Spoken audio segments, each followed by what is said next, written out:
I'm in the wrong business if I didn't think we could win a title. I think we still got a lot of ways to go. We got a lot of work to do, but I keep telling whoever listens, and mostly my brother and my family, but that's the fun thing about it right now, is to know that we're not there.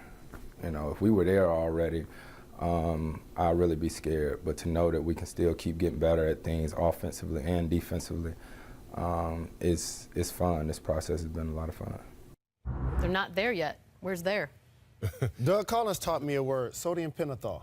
Ooh, truth serum. Teach me. I don't know. Sodium pentothal. That's Nice. truth serum. If you gave Chris Paul some of that right now, you said, is this the best basketball team you ever played on, what would he say? Yes. Correct. And I saw that in Yes. that interview right then. That's exactly what he was referring to.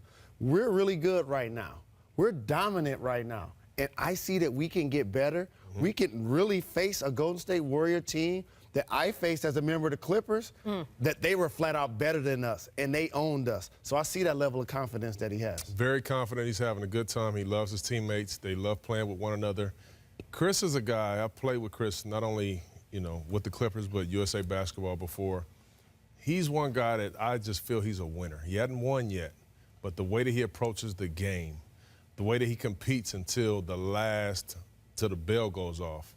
Not a lot of guys do that anymore. I'm pulling for Chris. I really would like to see Chris win. I think he deserves it. I hope he has a real good chance this year. Is a competitor more than a winner, or is it the same thing to you? Because, I mean, it's hard to call someone a winner if they haven't won yet. Well, they have. Well, it's a basket. It's not a one-on-one game. Right. You know, it's not a one-on-one game. And the way that you work, the way that you come to work, the way that you try to lead, the things that you do, the way that you compete every single night, all of those, it's a variety of things that is the makeup.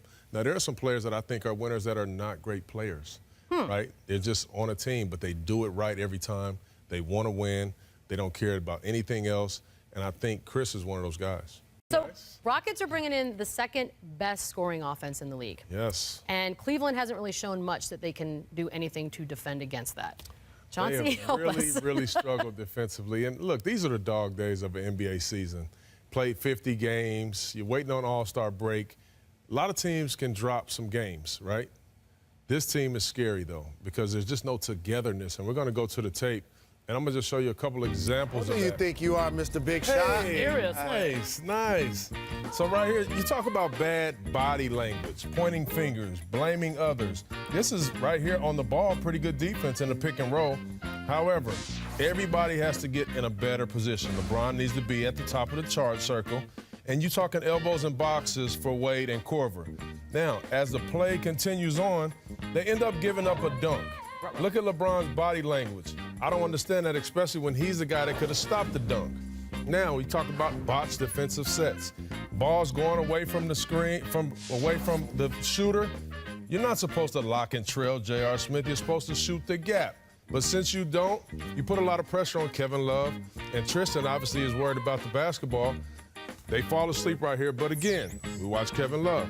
We're pointing fingers. We're blaming each other instead of saying, you know what, I got you. My bad, I'll be there next time.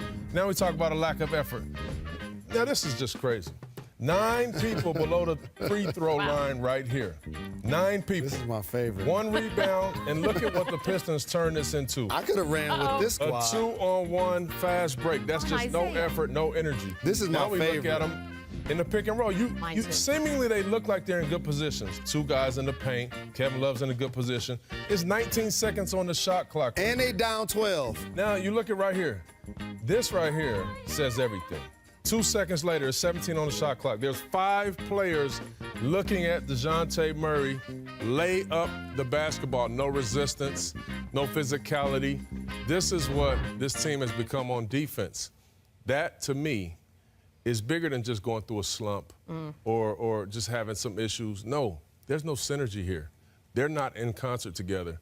That is the big problem because you can't just turn that off and turn that on. Great breakdown. When you were a championship member of the Detroit Pistons, I think the pillars of a defense are the point guard and the center. You were the point guard, Ben Wallace was the center. For these Cleveland Cavaliers, Isaiah Thomas is the point guard, Tristan Thompson is the center. He's not having a really good year. Isaiah Thomas is struggling to get back and play at a high level.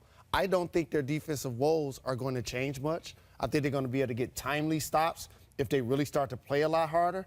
I think their change has got to be offensively, be able to move the ball up and down the floor and get 115, 120 on the board to win games. I'm glad you're bringing that up. And Lisa talked about Isaiah. He's not deterred by all the whispers as he struggles to come back from the injury. But the weird thing about Isaiah Thomas is that he's been struggling more when he's playing with LeBron. The Cavs were outscored by almost 15 points per 100 possessions when LeBron shared the court with IT in January. That's third worst among the 187 duos to play at least 250 minutes together, Jalen. So are you confident that these two guys will figure this thing out?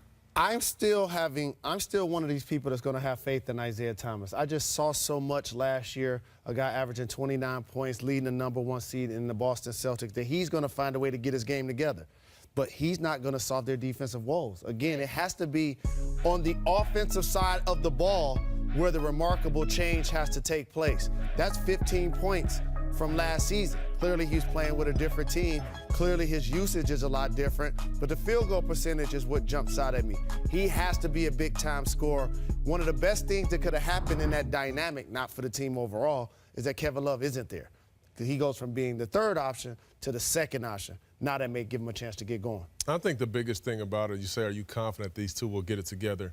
The biggest thing is Isaiah Thomas. And to me, clearly he's just not back. I'm glad that he came out and said that. Listen, I wish that I was that guy a year ago, but I'm not. Right. One thing about him, he relies on creating space, being able to have those little floaters, his step backs, his hesitation, because he's 5'9", and he doesn't shoot it really fast, so he needs to create space. You see guys closing the gap on him, blocking his shot.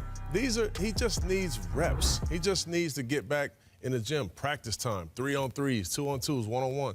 A guy has to guard you, so you then have to start going back, and it becomes muscle memory at that point. So until Isaiah's back healthy and playing the way that he knows how to play, then we'll see that twosome that we all thought, would be special. One of the reasons why their offense has functioned well with Channing Frye in the game is because he's a three-point shooter. Tristan Thompson, since he isn't and not an offensive player, he's on the baseline. He's kind of clogging up the paint. Isaiah didn't have to deal with that in Boston. They play with 5 guys around the perimeter. Al Horford leads that team in assists, which shows you the different dynamics of his ball handling versus Tristan.